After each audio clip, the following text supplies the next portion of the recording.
నమస్తే welcome to mega 9 TV నేను మీ జనని. So ఇప్పుడు గేమ్ చేంజర్కి సంబంధించిన ఒక ఇష్యూ అయితే బయటకు వచ్చిందనమాట. సో సినిమాని థియేటర్లో చూడాలని అందరూ బాగా ఇష్టపడుతూ ఉంటారు.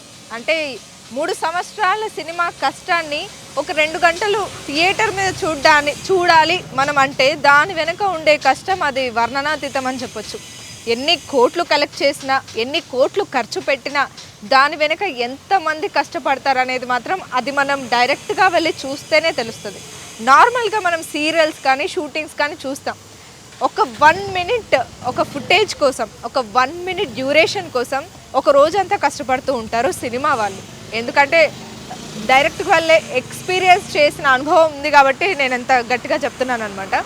సో అంత కష్టపడి చేసిన సినిమాని చిటికెలో పైరసీ చేసి పడేస్తున్నారు ఈ మధ్యకాలంలో కాదు, ఏ సినిమా వచ్చినా సరే.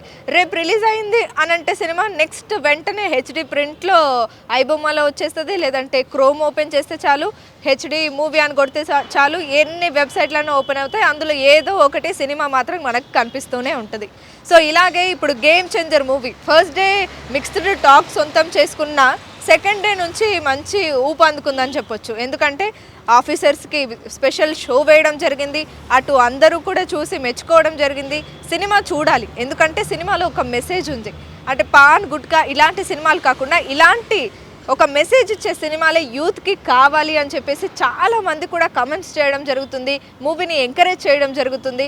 సో మూవీకి వెళ్ళడం కూడా జరుగుతుంది. అసలు ఇది సంక్రాంతి సీజన్ కాబట్టి కొంచెం పైరసీ వీడియో ఏదైనా దొరికితే దాన్ని వైరల్ చేసి పడేస్తున్నారు అనమాట. అంటే నార్మల్గా మూవీకి వెళ్ళని వాళ్ళు ఎవరైనా ఉన్నారంటే సిస్టమ్ ముందు ఎవరైనా కూర్చుంటే వాళ్ళు సినిమా చూసేస్తారు. వాళ్ళు చూడడం కాకుండా నార్మల్గా వేరే వాళ్ళకు కూడా షేర్ చేస్తూ ఉంటారు. అలా టెలిగ్రామ్స్ కానీ కొన్ని లింక్స్ ఉంటాయి అనమాట. టెలిగ్రామ్స్లో మెయిన్గా ఈ మధ్యకాలంలో ఏ సిరీస్ వచ్చినా, ఏ సినిమా వచ్చినా, ఏ చిన్న వీడియోస్ వచ్చినా అది టెలిగ్రామ్లో ఫుల్ వైరల్ అవుతూ ఉంటాయి. సేమ్ అలాగే ఇప్పుడు గేమ్ చేంజర్ మూవీ కూడా పైరసీగా బయటకు వచ్చి హల్చల్ చేస్తూ ఉందన్నమాట. దీని మీద సినిమా టీం అయితే కేసు పెట్టడం జరిగింది, దీని మీద చర్యలు కూడా తీసుకోవడం జరిగింది. దానికి సంబంధించిన కొన్ని అకౌంట్స్ని కూడా లీక్ చేయడం జరిగింది. అంటే దానికి సంబంధించిన కొన్ని అకౌంట్స్ అయితే మనకి దొరకడం జరిగింది. ఆ అకౌంట్స్లో అయితే డైరెక్ట్గా సినిమాకి సంబంధించిన ఫుటేజ్, సినిమా ఎలా ఉంటుంది, ఎక్కడెక్కడ సినిమా చూడాలి అని చెప్పేసి అందులో నిమిషాలు కూడా పెట్టడం జరిగింది. అలాగే సినిమా ఏంటి అని చెప్పేసి అంటే ఎన్టీఆర్ యూనివర్స్ బ్రాడ్కాస్ట్ అని చెప్పేసి, ఇంకా క్రోమ్లో ఓపెన్ చేస్తే, అలాగే ట్విట్టర్లో కూడా ఏకంగా గేమ్ చేంజర్ హెచ్డి ప్రింట్ అని చెప్పేసి మొత్తం సినిమాని పెట్టడం జరిగింది. తర్వాత ఇలాగే చాలా టెలిగ్రామ్లో, ముఖ్యంగా టెలిగ్రామ్లో, ట్విట్టర్లో, ఇలా క్రోమ్లో గేమ్ చేంజర్ మూవీ హెచ్డి ప్రింట్ని వదలడం జరిగిందనమాట. ఇది సినిమా రిలీజ్ అయిన రోజు నుంచే జరుగుతుంది. అంతేకాకుండా ఇది సంక్రాంతి సీజన్. ప్రైవేట్ బస్సులు హైదరాబాద్ నుంచి లేదంటే 2 తెలుగు రాష్ట్రాలు ఎక్కడి నుంచి అయినా ట్రావెల్స్ బస్సులు ఉంటాయి కదా, ఆ బస్సులలో గేమ్ చేంజర్ మూవీని ప్లే చేయడం జరుగుతుందంట. సో అది ఎవరికి తెలీదు, ఓన్లీ ఆ ట్రావెల్ చేసే వాళ్ళకి మాత్రమే తెలుస్తుంది.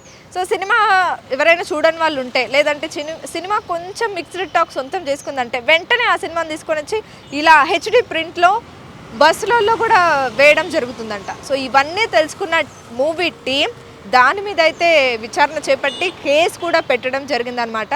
సో ఎవరైతే ఈ మూవీని పైరసీగా వాడుతున్నారో, పైరసీగా అమ్ముతున్నారో, పైరసీ క్యాసెట్స్ కూడా చాలా దగ్గర అమ్ముతూ ఉంటారు, పైరసీ వీడియోలు కూడా చాలామంది చేస్తూ ఉన్నారు. అసలు సినిమా మొత్తాన్ని రివ్యూస్ చెప్పడం వేరు ఉంటుంది, అంటే సినిమా ఎలా ఉంది ఏంటి అని చెప్పడం వేరు ఉంటుంది. మనం మొత్తం మ్యాటర్ కూడా అందులో చెప్పాం, కానీ అసలు ఈయనని చంపారు, ఈయన వెంటపడ్డ, ఇలా మొత్తం డీటెయిల్డ్గా ఆ వీడియోలో పెట్టి సినిమాని మొత్తం పైరసీ చేసి హెచ్డి ప్రింట్లో, ఇంకా మనం థియేటర్స్కి వెళ్ళాల్సిన అవసరం లేదనమాట, ఇందులోనే చూసుకునేలాగా వీళ్ళు ప్లాన్ చేసి పైరసీని నడిపిస్తున్నారనమాట. సో వీళ్ళ మీద కఠిన చర్యలు తీసుకోవాలని చెప్పేసి కేసు అయితే వేయడం జరిగింది.